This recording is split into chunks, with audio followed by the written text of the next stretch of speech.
Yan, hello po sa ating lahat. So, ito ay panibagong update nga po, no? I hope na nanood po kayo ng live ni Kalinga Prab kasi andun po yung mga announcement patungkol kay Beyonce, good news at bad news nga po.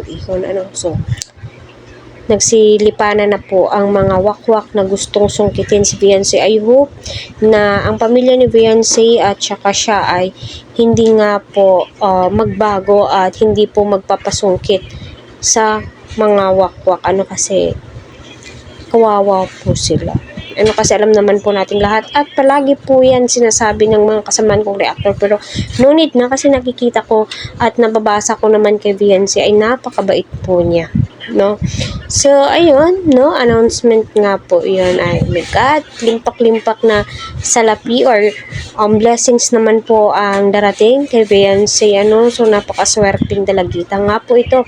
Simula nang maitambal kay Kalingap Edu, maapaw po yung biyaya, sobra-sobra. Kumbaga, yung hinihinging pabahay lamang po ay ang ipinagkaloob ng Panginoon ay grabe po talaga. Basta ikaw ay mabait, masunurin ka sa iyong magulang.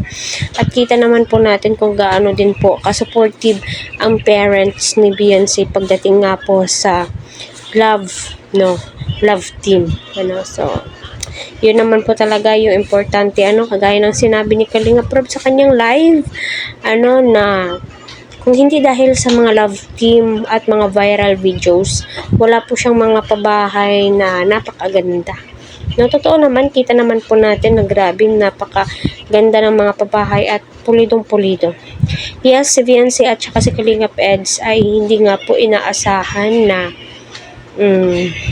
dadami pa rin po yung supporters nila, kasi alam naman po natin dumaan po si Edu sa matinding pangbabash sa kanya, pangbabatikos sa kanya. Grabe po yung mga basher, di po siya nilubayan noon, pero ngayon grabe din po yung blessings na natatanggap po nila, kasi nga po until now may mga nagtitiwala pa rin po kay Eds, at alam naman po natin na deserve po nila yung mga blessings na natatanggap po nila.